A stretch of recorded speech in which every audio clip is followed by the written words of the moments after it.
Olá pessoal, tudo bom?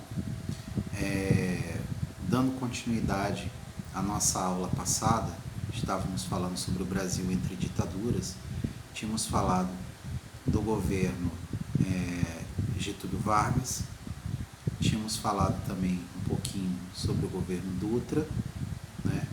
Sobre o governo de Vargas e o suicídio, e aí nós falamos sobre o governo JK, a construção de Brasília, o plano de metas, né? A política de JK, o lema dele de que o Brasil se desenvolvesse 50 anos em 5. Né? E aí agora nós temos um novo governo, o governo Jânio Quadros, um governo extremamente controverso, digo para vocês logo de início. Vamos lá? Na página 193, vamos dar continuidade à nossa aula de hoje? Então vamos lá, vou dar um espacinho para vocês irem lá e procurarem a página de vocês. Então vamos lá. A eleição de Jânio Quadros e o seu governo. Acompanhe aí comigo a leitura.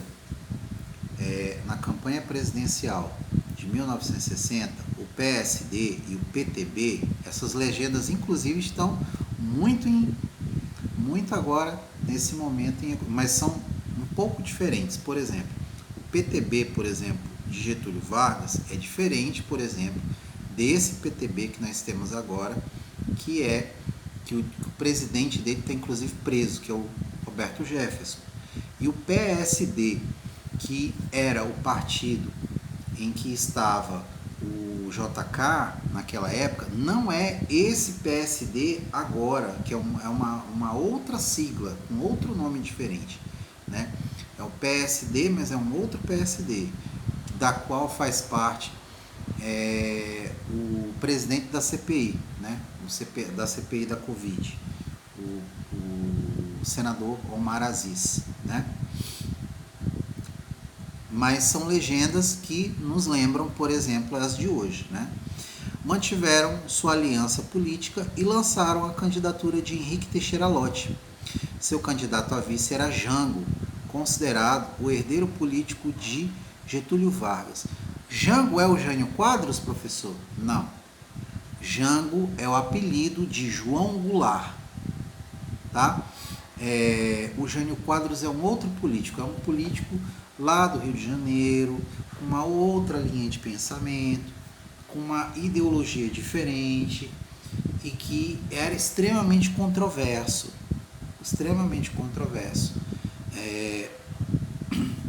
Nós vamos ver por que ele era controverso.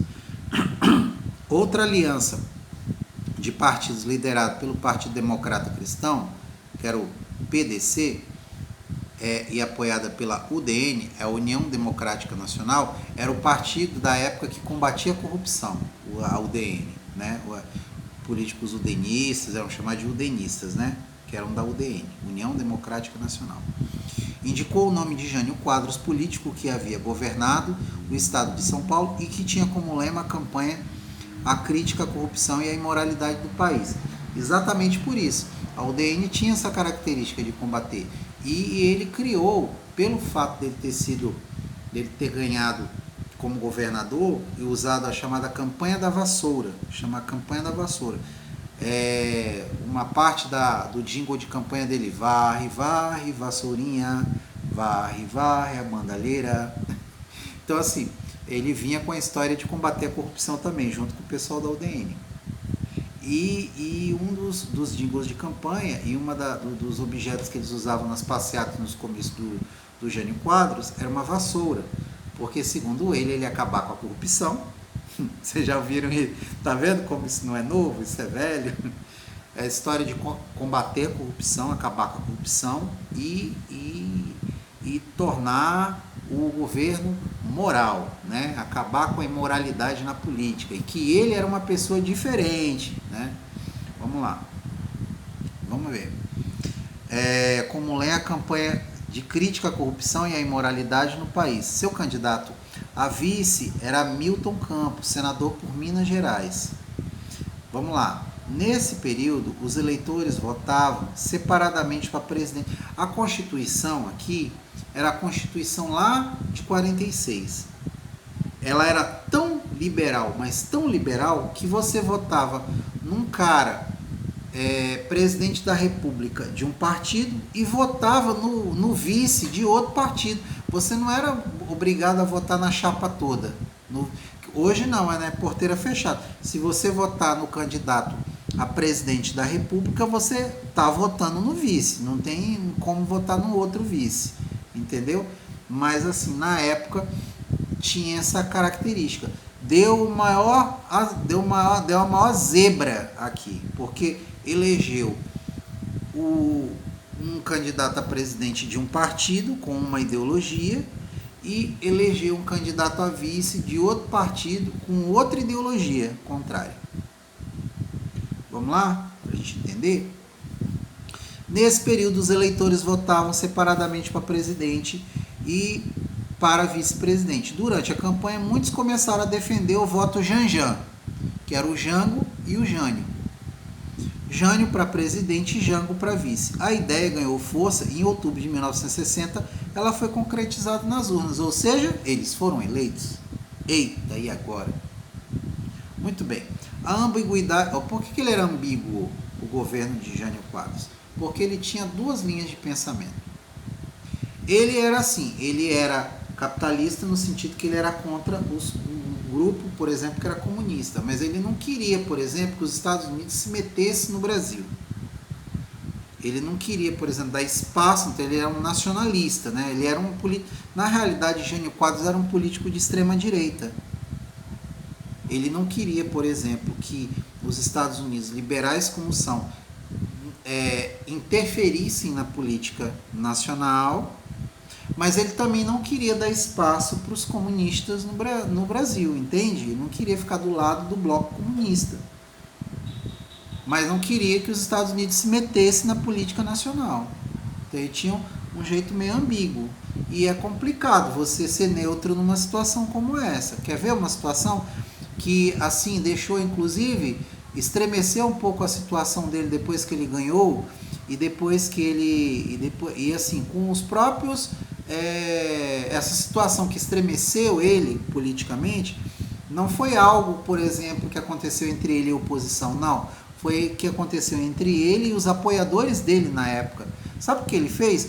Numa visita ao Brasil, veio ao Brasil o embaixador de Cuba, o Ernesto Che Guevara, o famoso Che Guevara. Ele veio aqui, ele era ministro das Relações Exteriores e ministro da Economia de Cuba. Sabe o que ele fez?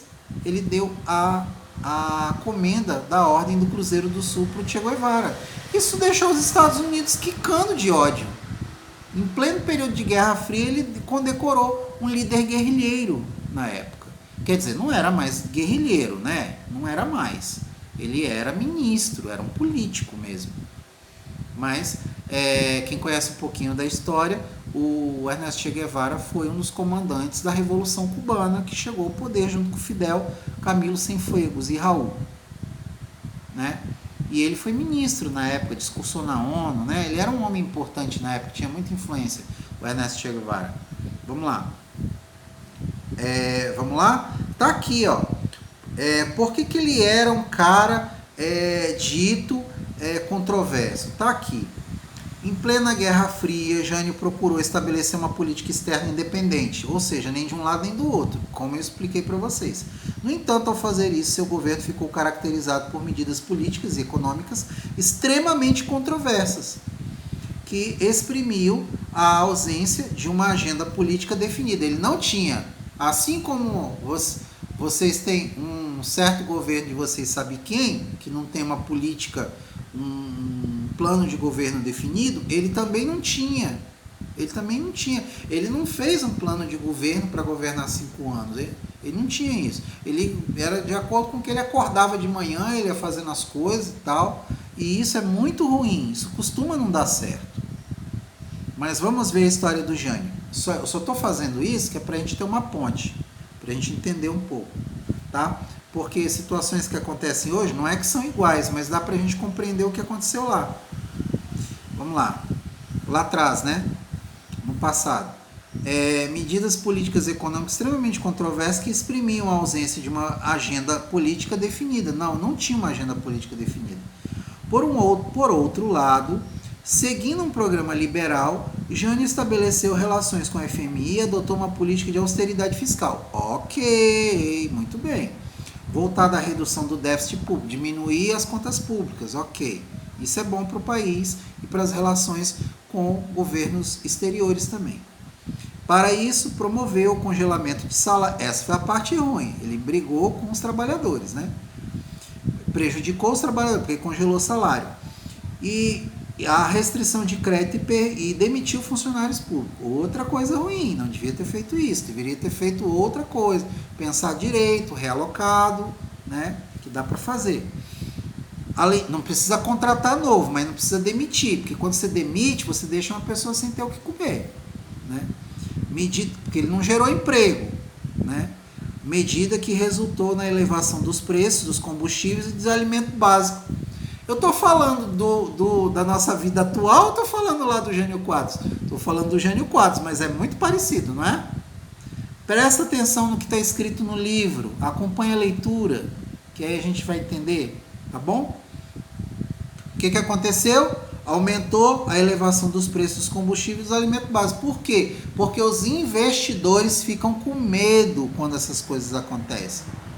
Eles tiram o capital e aí torna caro a produção no país. Se torna caro a produzir no país, a comida fica caro, roupa fica caro, combustível fica caro, fica tudo caro no país. É simples, não é difícil. Então, a gente está falando de 1960, nós estamos em 2021. É algo muito parecido. Não é igual, eu disse parecido, não disse que é igual, tá? Vamos prestar atenção. Por outro lado, Jânio promoveu a reaproximação diplomática do Brasil com a China e a União Soviética. Quer dizer, os aliados americanos não gostaram nada disso. Aliás, não só os aliados americanos. Os aliados partidários do presidente. Os udenistas não gostaram. As pessoas do partido dele não gostaram, que eram um pouco mais radicais à direita. Por isso, extrema direita. Né? Muito bem. Ele também criticou a tentativa de invasão de Cuba pelos Estados Unidos. Isso em abril de 1961. Em agosto do mesmo ano, isso aqui ele está falando da época da crise dos mísseis que teve em Cuba. Tá? A União Soviética tinha mandado algumas ogivas nucleares, alguns mísseis, para Cuba. E os Estados Unidos não gostaram. Aí houve uma tentativa de invadir Cuba, que não deu muito certo e que se resolveu, ficou chamado por crise dos mísseis, né? 61. E aí isso se resolveu entre eles, por isso que chamava Guerra Fria, né? Mas quando ele veio em visita ao Brasil, o presidente brasileiro, na época o Jânio Quadros, não era o Jango, que era o vice, era o Jânio Quadros, ele vai e condecora o Ernesto Che Guevara. Está aqui. Em agosto do mesmo ano, condecorou um dos líderes da Revolução Cubana, o ministro da Indústria e Comércio de Cuba e também ministro das Relações Exteriores, Ernesto Che Guevara, com a Gran Cruz da Ordem Nacional do Cruzeiro do Sul, a mais alta condecoração do Brasil. Deixou muita gente chateada com isso. No plano interno, Jânio também não promoveu alterações profundas no funcionamento do Estado, nem conseguiu frear o desvio de dinheiro público. Ou seja, a corrupção continuou rolando, acontecendo. Ele não conseguiu melhorar as condições dos trabalhadores de alimentação e de sobrevivência. As coisas continuaram caras e ele não teve nenhum projeto para o país. E as suas medidas moralizantes, entre aspas, né, mais concretas, se tornaram motivos de piada. Ele proibiu, por exemplo, o uso de biquíni nas praias e o uso de maiô nos desfiles de misses. Não tem esses desfiles que tem de moda, em que as moças desfilam de maiô? Ele proibiu. Ele proibiu que as pessoas usassem biquíni em praia.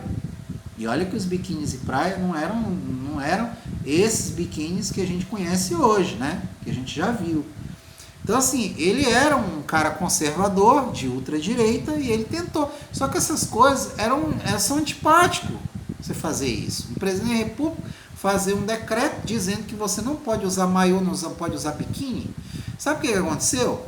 Teve um cara que resolveu criticar ele, na época, um político da época, não me lembro o nome dele agora, mas isso ocorreu. Ele era frequentador de um clube para elite do Rio de Janeiro, e ele foi de fraque, aquela roupa formal que você usa, né? Paletó, gravata, casaca, sapato social, né? Cartola e de bengala. E ele entrou dentro da piscina com essa roupa. O que ele quis dizer para o presidente da República? Bom, se eu não posso entrar de biquíni ou de sunga de banho dentro da piscina, eu vou entrar então vestido a caráter, a rigor, né? Vestido a caráter. Então, claro, o cara foi retirado da piscina, foi preso, né? Depois se resolveu, mas foi uma forma de protesto. Foi uma forma de protestar contra o governo. E isso começa a minar a força do presidente. O próprio presidente foi cavando a cova dele, né? Eu estou falando no sentido político, tá? Vamos lá, no sentido político. Muito bem, página 193, vamos lá para a página 194. O Parque Indígena do Xingu. Isso aí foi uma medida de momento extremamente importante, ele fez de supetão e deu muito certo. Foi a melhor coisa que ele fez. Ele pegou uma grande área com a ajuda dos irmãos Vilas Boas, tem até uma série da Globo chamada Xingu, vale a pena assistir, que tem o Caio Blá, tem grandes personagens. E ele cercou uma grande área para proteger essa população ali da região, que vai ali, pega ali o estado do Amazonas, uma parte de Rondônia, né, de uma grande região ali, do Mato Grosso e do Mato Grosso do Sul, e cria o Parque Nacional do Xingu. Foi uma das coisas mais fantásticas. E aí, populações indígenas que existiam no sul do Amazonas, na região ali de Rondônia, né, um pouco ali no oeste do Pará, eles trouxeram ali para dentro do Parque do Xingu, porque eles tinham medo, porque cedo ou tarde ia começar a colonização, e começou logo em seguida a busca por riqueza. Aqui em Rondônia, por exemplo, foi o período que começou a se descobrir cassiterita, né, entre 1955 e 1958 descobriu cassiterita aqui, e os índios foram perseguidos. Índios foram mortos, assassinados, né, dizimados, né, pela ação do homem. E aí, logo começou uma pressão muito grande, na época já do governo militar, para tirar as pessoas do centro-sul do Brasil. É uma tensão social muito grande nas terras, na região do Paraná, Santa Catarina, Rio Grande do Sul, e as pessoas começaram a vir para as regiões aqui mais próximas da Amazônia, Mato Grosso do Sul, Mato Grosso, Rondônia. Aí começa a colonização dos anos 60 e 70 na Amazônia. E fazer um parque, como foi feito o Parque do Xingu, foi extremamente importante para preservar a vida desses indígenas. Então, nesse aspecto foi muito importante. O Parque Indígena do Xingu. Em 73 passou a se chamar Parque Indígena do Xingu. Mas o projeto aqui, ó, dos irmãos Vilas Boas, Orlando, Cláudio e Leonardo Vilas Boas, tá? Só para a gente ter como referência aqui na página 194. Reconhecendo a importância da terra para a sobrevivência e a preservação do modo de vida dos indígenas. E para esse projeto foi extremamente importante um antropólogo da época, o professor Darcy Ribeiro, que depois foi um senador extremamente importante, um homem extremamente importante para a educação. A lei que trata da educação hoje recebe o nome dele, Lei Darcy Ribeiro, é a Lei 9394/96, é a Lei Diretrizes e Bases da Educação, ela é chamada de Lei Darcy Ribeiro, tá? Muito importante. Continuando aqui. No norte do Mato Grosso, pega uma parte importante da Amazônia brasileira, tá? Aqui diz aqui, ele tomou forma em 1952 esse projeto, porque havia um medo muito grande que fazendeiros e grileiros de terra entrassem nessas terras e matassem essas populações. Então, antes que isso acontecesse, eles conseguiram convencer o Orlando, o Cláudio e o Leonardo conseguiram convencer o presidente na época a separar uma grande área no coração do Brasil, ali na região do Mato Grosso do Sul, e colocar os indígenas lá. Então isso foi muito importante. Foi uma das coisas importantes, um dos legados do governo, talvez o principal legado do governo Jânio Quadros, tá certo? E o governo Jânio Quadros, ele durou pouco. Por quê? Porque ele batia de frente com o Congresso Nacional. Não é saudável para um presidente da República bater de frente com o Congresso Nacional. Nós já vimos impeachments por causa disso. Não um, mais de um. Né? O governo Jânio Quadros foi marcado por tensões e pela dificuldade de estabelecer negociações e diálogo com o Congresso Nacional. Além disso, Jânio recusou interferências partidárias em sua administração, isolando-se no Palácio do Planalto. Pressionado, ele renunciou no dia 25 de agosto de 1961. Ele fez uma espécie, olha, veja que o dia é emblemático. É dia do quê, dia 25 de agosto? Dia do soldado. Mas ele era militar, professor? Não, ele não era militar, mas ele achava que teria ajuda dos militares e que teria ajuda popular, que o povo ficaria comovido, que as pessoas ficariam do lado dele e que aí ele conseguiria dar a volta por cima, com apoio popular ele daria um golpe, fecharia o Congresso e governaria de maneira como um ditador. Ele pensou nisso, só que não deu certo. Inclusive está aqui, ó, no texto da parte 195, ó. Os reais motivos da renúncia nunca foram esclarecidos. É possível que Jânio pretendesse fechar o Congresso Nacional. Eu tenho quase certeza, é porque a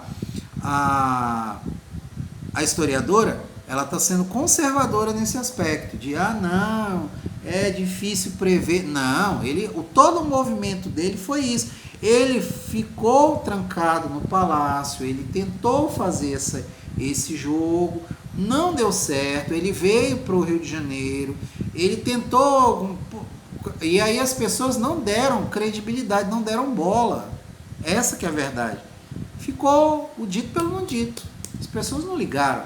Como ele já tinha pedido renúncia, não tinha como ele voltar atrás, né? Vocês sabem que depois que pede renúncia, acabou. Não tem como voltar atrás. Aí a crise sucessória. Vamos ler esse pedacinho aqui, que a Patrícia escreveu. É possível que o Jânio pretendesse fechar o Congresso para governar sem obstáculos. Ao renunciar, talvez esperasse que os brasileiros saíssem. Talvez não, provavelmente foi o que aconteceu. Só que não aconteceu o que ele queria, né? A gente já via, tá vendo como o filme não é tão novo assim, já é repetido? Talvez esperasse que os brasileiros saíssem às ruas para protestar e pedir o retorno do presidente, criando as condições para o fechamento do Congresso. No entanto, o Congresso aprovou a renúncia e nenhuma mobilização popular ocorreu. As pessoas não ligaram. Por quê? Porque o brasileiro, ele quando ele é chamado para votar, ele vai. Mas ele não embarca em loucura. Uma meia dúzia, em 200 milhões de brasileiros, tem 20 milhões de doido. Não é todo mundo. As pessoas, elas sabem que se elas fizerem uma coisa dessa, o principal prejudicado são elas próprias. Né? Porque depois que você coloca o cara na cadeira como ditador, você não tira ele de lá mais não. Né? Muito bem. A crise sucessória. Quem é que ia ocupar o poder? A bola quicou para quem? Para o Jango. Só que os políticos na época, boa parte da política na época, não queria o João Goulart como presidente.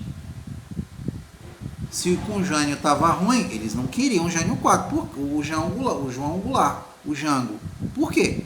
Porque ele tinha uma ideologia diferente.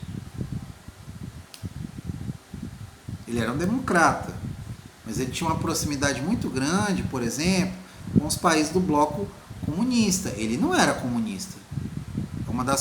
Uma das grandes injustiças da história foi chamar o João Goulart de comunista. Não sei se quem tem a quantidade de alqueires de terra que ele tinha, de gado que ele tinha, era comunista. Ele era proprietário de terra. Ele era criador de gado no sul do Brasil e lá no Uruguai. Inclusive ele foi para o Uruguai depois. viveu bem durante muito tempo. Foi sei lá, tomou um remédio errado de pressão que tirou a vida dele, que até hoje ninguém entende direito como é que foi, mas isso é teoria da conspiração. Infelizmente os historiadores não têm como provar, nós não temos como provar, mas há uma grande desconfiança que ele foi assassinado. Existem essas desconfianças com ele, por quê? Porque outros políticos da linhagem dele foram assassinados antes. Porque ninguém ia conseguir manter 20 anos de ditadura sem que tivesse um resultado depois. E esses caras viveram bastante para isso. E aí eles deram um jeito de que eles não vivessem tanto assim, né? Então isso, fizeram essa transição de 20 anos, mas figuras importantíssimas como JK, sofreu um acidente inexplicável, né? Na Dutra, o caminhão bateu o carro bateu de frente com um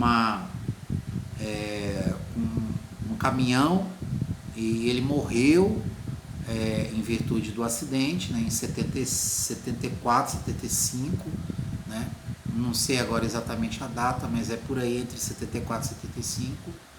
Ele falece em função de um acidente muito estranho que aconteceu na Dutra.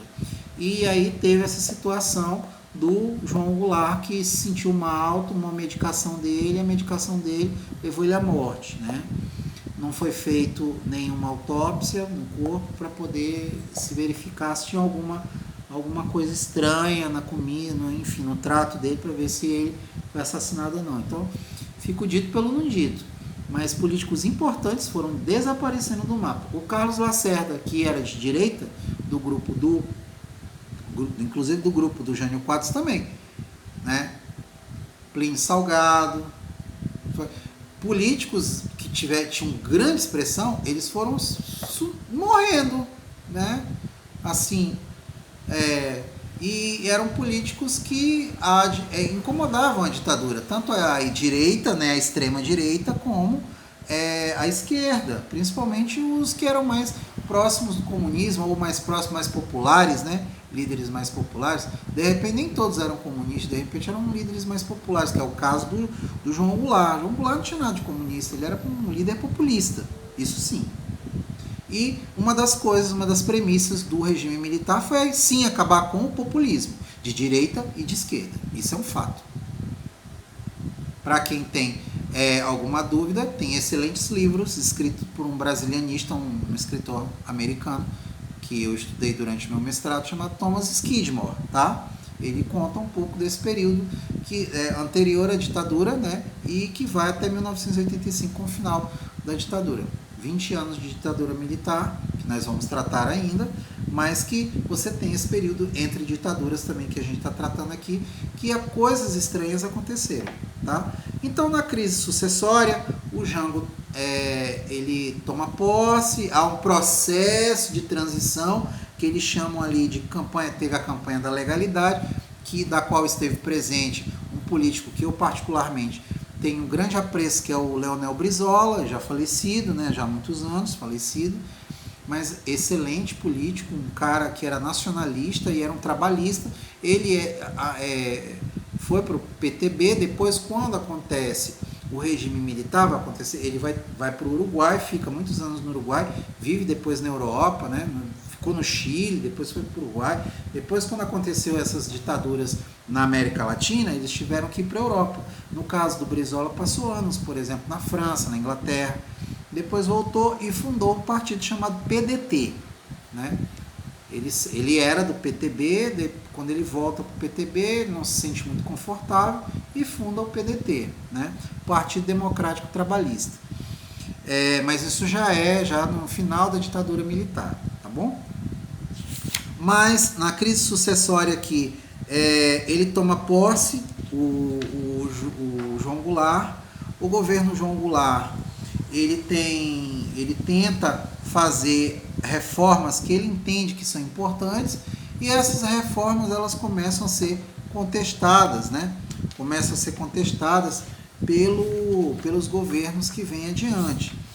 É importante a gente compreender, por exemplo, que você tem ali uma proximidade do João Goulart muito grande com os movimentos, né, com os movimentos sindicais, e vai iniciar ali o processo que a gente chama ali de ditadura militar, porque quando ele cai, quando ele é derrubado, né, ele renuncia, ele percebe que ele está cercado e que inclusive o governo Kennedy americano, né, o governo americano diz para ele que seria bom que ele renunciasse, deixasse as coisas nas mãos dos militares. Existem documentos hoje da famosa Operação Brother Sun, né, que se ele não saísse, os militares americanos eles iam invadir o Brasil.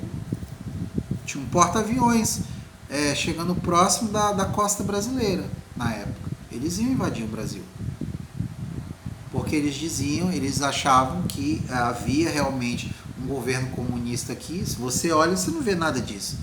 Mas os grupos camponeses, né, uma parte dos sindicatos ficou do lado do João Goulart. E a sociedade ficou mesmo dividida. Aí teve uma passeata, a famosa passeata dos 100 mil por Deus e pela liberdade, não sei o quê. E essa famosa passeata pedia o fim do governo dele, a intervenção militar, com os militares no poder, aquela coisa toda. E aí começa, aí em 1º de abril, né, de 1964, né,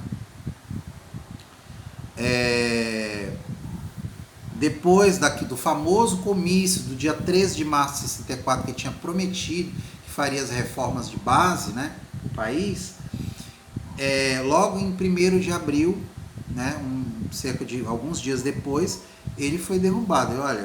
E aí ele o que ele faz? Não, eu vou sair para evitar um banho de sangue. Inclusive está aqui na página 197, quero que vocês acompanhem esse texto, o golpe civil militar de 64. Por que foi um golpe civil militar e não um golpe militar? Porque não foi um golpe militar, foi um golpe feito, articulado por civis e militares. Não foram só os militares que participaram desse momento, desse golpe. Os civis também participaram, vários políticos da época ficaram, inclusive grupos jornais da Rede Globo ficou diretamente, que estava nascendo como rede de televisão, era um jornal, ficou, né, do lado dos militares. Muita gente depois se arrependeram, mas naquele primeiro momento ficaram do lado dos militares e contra o governo João Goulart, né? E o Brasil amargou um período ditatorial por 20 anos. Só terminaria em 1985. Tá? E assim, criou-se um processo de perseguição a pessoas, a civis, a militares que faziam parte desse grupo, né, no Brasil. Também os militares foram perseguidos, que eram contrários à ditadura militar. E mandatos foram cassados, o Congresso foi fechado e o governo militar se instalou por 20 anos, certo? Nós vamos trabalhar mais sobre esse período, haverá um capítulo e a gente vai trabalhar sobre ele, tá? Mas o Brasil não foi o único país que passou por ditadura militar. Outros países passaram e em alguns lugares foi muito mais agressivo, muito mais terrível, muito mais cruel, como foi no Chile, né, que o Allende foi derrubado do poder pelos militares, com a ajuda dos Estados Unidos, inclusive, também, né, também dos Estados Unidos, só que lá houve destruição, militares americanos vieram participar do golpe, e no Chile e na Argentina também. A Argentina foi extremamente cruel o processo da ditadura militar. Mas nós vamos trabalhar sobre o período do golpe civil militar de 64, exclusivamente num capítulo sobre isso, tá bom? Peço a vocês que vocês aproveitem, vejam esse vídeo com atenção, acompanhem a leitura. Nós paramos aqui na página 197, tá bom? Do nosso texto, mas tem aqui um texto na página 198 e 199 que é para vocês lerem também. E logo nós teremos atividade. Não deixa de dar like no vídeo, é muito importante, tá bom? deem like no vídeo. Sabe para quê? Para que o vídeo fique mais acessível a outras pessoas, tá bom? Grande abraço para vocês. A gente volta no nosso próximo assunto. Até lá. Tchau.